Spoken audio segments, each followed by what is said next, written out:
Chapter 4: The Delusion of Desire. Therefore, O best of warriors, in the very beginning curb this great symbol of sinlust by regulating the senses, and slay this destroyer of knowledge and self-realization. Bhagavad Gita 3:41. Cosmic stage was meticulously set. In our preceding chapters, we explored God's absolute authority and uncovered the spiritual error that underpinned Satan's rebellion, revealing how his consuming pride and corrosive envy twisted him into the embodiment of demonic nature in Chapter 2. We then examined the material universe itself in Chapter 3, interpreting Milton's magnificent paradise not as an ultimate, eternal dwelling, but rather as a beautiful yet inherently temporary, inverted reflection of a superior spiritual reality, a transient realm perpetually vulnerable to the forces of attachment and loss, much like our own fleeting digital worlds of curated perfection on social media. Now, the grand narrative of Paradise Lost converges on its most poignant and universally relatable moment, the temptation and fall of Adam and Eve. This is the critical juncture where profound theological concepts translate into the intimate, tragic reality of human choice, a story that echoes in modern relationships strained by desire or infidelity. For me, as a yoga and meditation teacher, grasping the fundamental reasons why Adam and Eve succumbed to temptation was paramount. It was not enough to merely comprehend the sequence of events. I felt an urgent need to unravel the spiritual mechanics that underpinned their fateful decision. How could beings, created in pristine perfection and placed within unblemished harmony, make such a devastating error? This deeply human and timeless question, about the very essence of choice, the nature of desire, and the veiling of pure consciousness, led me to another illuminating discussion with my father, seeking the clarity provided by ancient wisdom during a quiet evening meditation session. This chapter will analyze the temptation and tragic fall of Adam and Eve through the lens of the Gita's profound teachings. We will explore key concepts such as the nature of free will, the allure and dangers of sense gratification, the insidious power of lust, and how it covers pure consciousness. We will examine Satan's cunning strategies, Eve's initial susceptibility, and Adam's ultimate choice. By understanding their actions not merely as a historical event within a specific religious narrative, but as a universal lesson in the power of unregulated desire and the illusion of independent enjoyment, seen today in addictions to porn or power, we aim to uncover profound truths applicable to every soul's spiritual journey. The test of free will. Milton's Garden of Eden is depicted as a perfect, idyllic sanctuary where Adam and Eve enjoyed harmonious existence, devoid of pain, disease, or want. They were perfectly aligned with God's will, their every need provided, their days filled with innocent delight and purposeful labor tending the garden, delicious paradise. With many a rill watered the garden. Their communion with God was direct and unmarred, and they possessed pure consciousness, untainted by material contamination. Yet within this perfection there lay a singular, crucial test, God's command regarding the tree of knowledge of good and evil. They were free to eat from any other tree in the garden, but this one tree was strictly forbidden. Of the fruit of each tree in the garden we may eat, but of the fruit of this fair tree amidst the garden God hath said, Ye shall not eat thereof, nor shall ye touch it, lest ye die. The nature of free will. This single prohibition, far from being an arbitrary restriction, was a constant reminder of Adam and Eve's free will. As the Gita explains, all living entities, though eternal fragmental parts of the Supreme, are endowed with minute independence. This independence is a divine gift, allowing for individual agency and the capacity for love which cannot exist under compulsion, like choosing a partner freely in a relationship. However, this minute independence also carries the weighty responsibility of choice. Adam and Eve were not pre-programmed automatons. They possessed the inherent spiritual capacity to choose between obedience and transgression, between loving submission to God's will and the desire for independent knowledge and enjoyment. My father often referenced the Gita's foundational statement about how divine wisdom was transmitted through a chain of qualified teachers. This chain of transmission implies that divine instruction is always available and paramount. Adam and Eve were given direct instruction, a clear boundary established by their Creator. To transgress this boundary was not a minor oversight but a profound spiritual transgression, an attempt to usurp God's prerogative to determine good and evil, to become, as Satan promised, as gods knowing good and evil. This reflects the living entity's deep-seated, albeit diluted, desire to lord it over material nature, a propensity that leads to entanglement, seen in modern pursuits of control through technology or status. Satan's cunning and the seduction of doubt. Satan, having been cast into hell and determined to wreak vengeance upon God by corrupting his new creation, meticulously devises a strategy rooted in subtle fraud and guile. He recognizes that direct confrontation against God's omnipotence is futile. Instead, he targets the nascent innocence of Adam and Eve, focusing on Eve first, understanding that the human mind, even in its purity, can be swayed by temptation if doubt is skillfully introduced, like hackers exploiting vulnerabilities in secure systems. Targeting Eve's intellect and subtle desire. Satan, entering the garden disguised as a serpent, approaches Eve with deceptive flattery and cunning arguments. He praises her beauty and wisdom, subtly appealing to her vanity and intellectual curiosity. Fairest resemblance of thy Maker fair, thee all things living gaze on, all things thine by gift, and thy celestial beauty adore. His fraudulent temptation thus began with a question designed to sow doubt about God's benevolence and his command regarding the forbidden tree. Ye shall not die, how should ye?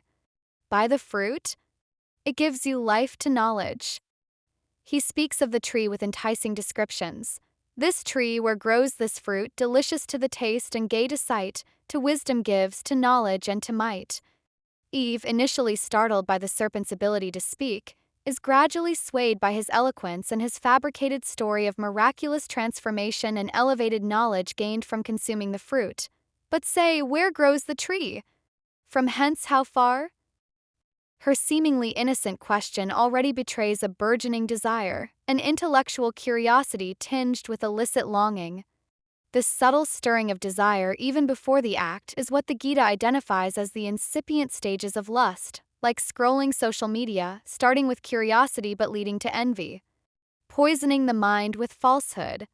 Satan, sensing his advantage, then directly attacks the credibility and benevolence of God's command. He assures her, ye shall not die. How should you? By the fruit? Gives you life to knowledge. By the threatener? Look on me, me who have touched and tasted, yet both live and speak and reason and discern and see. He not only contradicts God's warning but also subtly implies God's envy, suggesting that God prohibits the fruit because he knows thy day of consummation, when to me all gods shall fall in servitude and thou shalt reign with them. This is a masterstroke of psychological manipulation. Direct contradiction of divine instruction. He plants the seed of doubt about God's truthfulness, like fake news eroding trust. Personal testimony. He offers himself as proof that the fruit is harmless and beneficial, appealing to empirical evidence. Appeal to higher ambition. He promises godlike knowledge and equality, tapping into the inherent desire for elevation but twisting it towards self-aggrandizement, like career advice promising godlike success through shortcuts. Accusation of divine jealousy.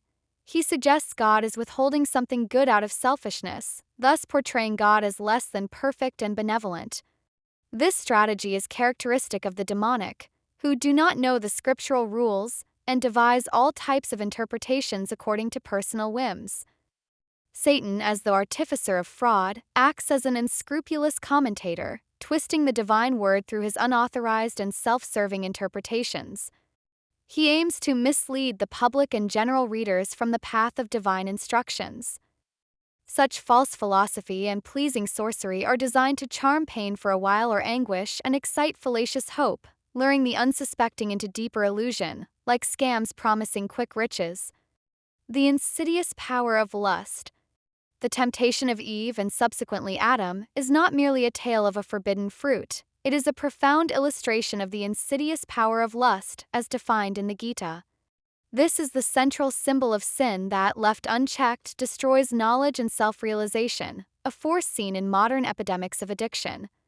Lust as the greatest sinful enemy. My father stressed that, here is the moment of spiritual reckoning for Eve during our discussion. Despite clear warnings and despite her inherently pure consciousness, she allowed herself to be deluded.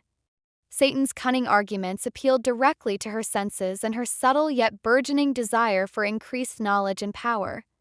This is precisely where the Gita's teaching becomes profoundly relevant. It is lust only, Arjuna, which is born of contact with the material mode of passion and later transformed into wrath, and which is the all-devouring sinful enemy of this world. Therefore, O best of warriors, in the very beginning curb this great symbol of sin by regulating the senses, and slay this destroyer of knowledge and self-realization.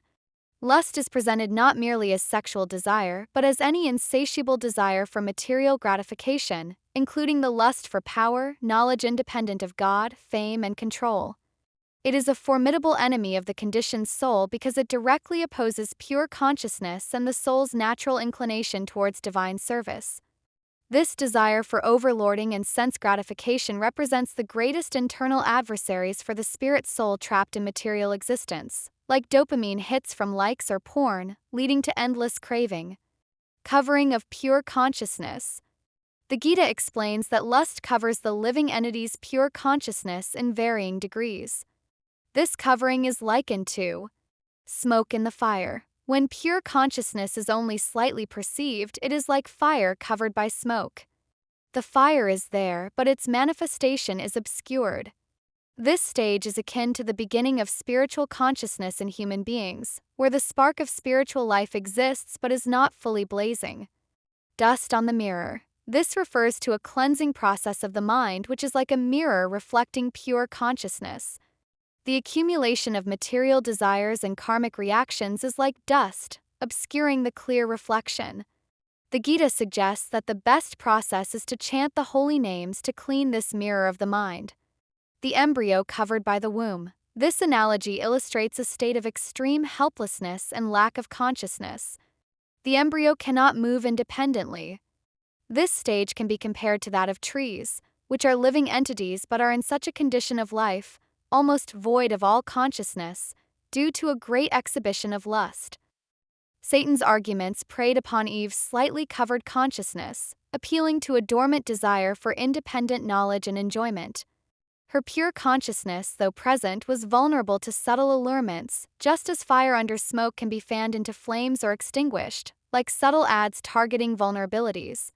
Lust as internal enemy.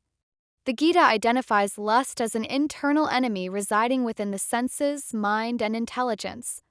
The senses, the mind, and the intelligence are the sitting places of this lust. Through them, lust covers the real knowledge of the living entity and bewilders him. This internal positioning makes lust particularly dangerous because it is not an external force but an inherent tendency that can be triggered by association with the modes of passion and ignorance. In the case of Eve, Satan's external temptation activated this internal lust. Her senses were engaged by the serpent's appearance and words, her mind was swayed by his arguments, and her intelligence was clouded by doubt and desire. This led to her decision to eat the fruit, which in turn influenced Adam, like chain reactions in relationships where one partner's doubt infects the other. Attachment or obedience. Adam's fall is particularly tragic because it stems not from direct temptation but from his deep attachment to Eve. Upon learning of her transgression, he chooses to join her in sin rather than remain obedient to God alone. Certain my resolution is to die. How can I live without thee? This choice highlights the power of emotional attachment overriding spiritual duty, like codependent relationships sacrificing principles for love. The immediate consequences. The immediate aftermath of eating the fruit is a profound shift in consciousness. Adam and Eve experienced shame, guilt, and mutual blame. They sat them down to weep. High winds worse within began to rise. Their pure consciousness is now covered, leading to fragmented perception and suffering, like post-addiction regret. Regulating the senses. The Gita offers a practical solution. Curb lust by regulating the senses from the beginning. The senses are superior to dull matter. Mind is higher than the senses. Intelligence is still higher than the mind, and he, the soul, is even higher than the intelligence. Curbing at the beginning. My father explained that this is not merely a philosophical concept but a practical imperative for spiritual seekers. It means taking immediate and decisive action to redirect the senses from their natural inclination towards material gratification, like setting boundaries and habits before they escalate. Withdrawal of the senses and mind control. The Gita extensively details practices for mind and sense control, which includes restraints, observances, postures, breath control, withdrawal of the senses, concentration, meditation, and trance. Withdrawal of the senses is especially relevant here, as it signifies the deliberate withdrawal of the senses from their respective objects. For example, during meditation, one is instructed to keep the vision of the eyes between the two eyebrows and concentrate on the tip of the nose with half-closed lids. This prevents both falling asleep and being distracted by external sense objects. This process helps one become free from all kinds of fear and anger and ultimately feel the presence of the divine in the transcendental situation.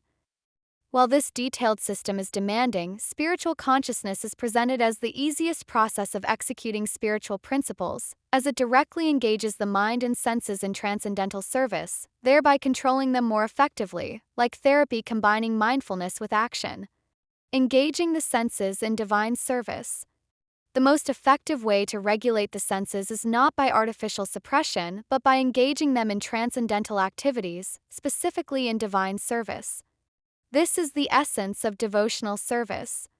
As my father would illustrate during our practices, eyes should not be allowed to see anything but the beautiful form of the divine. This redirects the visual sense from material allurements to divine beauty, like focusing on sacred art instead of ads. Ears should be engaged in hearing about the divine. This involves listening to transcendental sound vibrations, such as the chanting of holy names or narrations of divine pastimes and glories. Nose should be engaged in smelling the flowers offered to the divine. Tongue should be engaged in tasting the remnants of foodstuffs offered to the divine, and in chanting holy names. Touch engaged in serving the divine through acts like cleaning sacred spaces. This systematic engagement of the senses in devotional service is the main and sole objective of the Gita. It is a proactive and positive method of control, transforming potentially binding activities into spiritually elevating ones, like turning hobbies into service. The centrality of the tongue. Among all the senses, the Gita highlights the tongue as the most important and uncontrollable sense. My father would explain that, if one can control the tongue, then there is every possibility of controlling the other senses. Tongue has two primary functions, to taste and to vibrate. Therefore, its regulation is achieved through tasting sanctified food. By partaking only of food that has been offered to the divine, one purifies the tongue and gradually loses taste for forbidden or overly stimulating foods, like vegetarian diets and yoga. Chanting holy names. Engaging the tongue in chanting holy names purifies one externally and internally, making the mind austere and detached from sense gratification. This transcendental sound vibration cleanses the accumulated dust of past karma from the mind. Adam and Eve, by desiring and consuming the forbidden fruit, lost control of their senses, initiating with the illicit taste on their tongues. Had they rigorously controlled their tongues and other senses, they would have remained immune to Satan's temptation, like dietary discipline preventing binge eating. Gradual advancement. The Gita does not advocate for an abrupt or artificial renunciation of one's duties or social position. As my father always taught, without being fully in spiritual consciousness, no one should suddenly give up his prescribed duties and become a so-called spiritual practitioner artificially. Such abrupt adoption of renunciation without proper purification can be simply a disturbance to the social order, like quitting jobs impulsively for spiritual pursuits. Instead, the path emphasizes gradual development. It is better to be situated in one's position and to try to attain spiritual consciousness under superior training. This means performing one's prescribed duties in a spirit of devotion. Even a little advancement on this path can protect one from the most dangerous type of fear. This assures the sincere practitioner that their efforts, however small, are never in vain and offer immense spiritual protection, like incremental habit changes and self-improvement. Transcendental knowledge and self-realization. The story of the fall, though depicting dire consequences, ultimately points towards redemption. The Gita provides the comprehensive solution: transcendental knowledge and the cultivation of spiritual consciousness, a boat across the ocean of miseries. The boat of knowledge. My father reiterated, The immediate consequence of Adam and Eve's disobedience was a covering of their knowledge. But the Gita provides the solution: transcendental knowledge. As the text assures, even if you are considered to be the most sinful of all sinners, when you are situated in the boat of transcendental knowledge, you will be able to cross over the ocean of miseries. This powerful verse underscores the transformative power of genuine spiritual knowledge. Just as a boat allows one to safely navigate a vast and perilous ocean, transcendental knowledge enables the soul to traverse the tumultuous ocean of material existence, freeing it from the cycle of birth and death, which is full of miseries, like education liberating from ignorance. This knowledge is not mere academic learning, it is a realization that burns up all reactions to material activities. Theoretical and realized knowledge. The Gita makes a crucial distinction between theoretical knowledge and realized knowledge. Theoretical knowledge is the intellectual understanding of spiritual truths, such as the difference between body and soul. Realized knowledge, on the other hand, is the practical application and realization of that knowledge in one's life, leading to direct experience of the absolute truth, like knowing versus living a healthy lifestyle. This knowledge includes humility, pridelessness, nonviolence, tolerance, simplicity, approaching a genuine spiritual master, cleanliness, steadiness, self-control, renunciation of sense objects, absence of false ego, perception of the evil of birth, death, old age, and disease, non-attachment to family, even-mindedness in pleasant and unpleasant events, constant and unalloyed devotion to the divine, detachment from the general mass of people, acceptance of self-realization, and philosophical search for the absolute truth. Anything contrary to these qualities is considered ignorance. Spiritual consciousness as highest perfection. Ultimately, the Gita identifies spiritual consciousness as the highest perfection of life. This state involves being free from the contaminations of previous activities and from mental speculation, cultivating an understanding that every living entity is the eternal servitor of the divine and that consequently one has to act in spiritual consciousness. It is the ultimate goal of all spiritual systems, where the mind is steadily concentrated upon the divine, leading to complete knowledge of the absolute truth, like peak experiences in meditation. One who takes directly to spiritual consciousness automatically understands the impersonal and localized aspects of the absolute truth in full, without needing to go through separate processes. In spiritual consciousness, one knows everything in full: the absolute truth, the living entities, material nature, and their manifestations. Hearing as first and most important. Path to spiritual consciousness begins with hearing. Now hear how, by practicing spiritual discipline in full consciousness of me, with mind attached to me, you can know me in full, free from doubt. My father would emphasize, no one can be a greater authority than the Supreme, and therefore by hearing from the divine or a pure devotee one receives the greatest opportunity for progress in spiritual consciousness. This means learning either directly from the divine or from a pure devotee, never from a non-devotee upstart, puffed up with academic education. This process of hearing about the divine cleanses the heart of all inauspicious things. Regular hearing and service to devotees strengthen devotion and lead to a state where the modes of passion and ignorance diminish, and one becomes situated in goodness, leading to happiness and freedom from material desires, like podcasts or lectures building wisdom over time.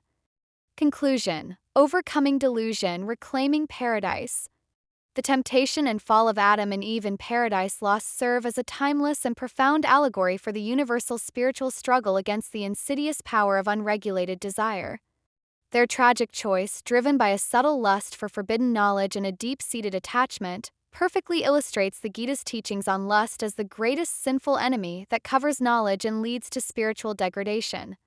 Their descent into shame, blame, and a fragmented understanding of reality reflects the inevitable consequences of acting under the sway of material desires and rejecting divine authority, like modern falls from grace and scandals. However, the wisdom of the Gita offers not despair but a clear and compassionate pathway out of this delusion. It emphasizes that true freedom and peace are found not in succumbing to the allure of independent enjoyment, but in the disciplined regulation of the senses and the cultivation of spiritual consciousness. By actively engaging the senses in divine service, consciously curbing the pervasive influence of lust, and systematically purifying one's intelligence through transcendental knowledge, the conditioned soul can transcend the material modes of nature, like recovery programs combining therapy and community.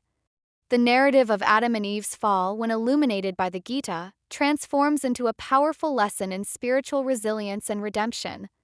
Demonstrates that the ultimate paradise is not merely a lost garden, but an internal state of being,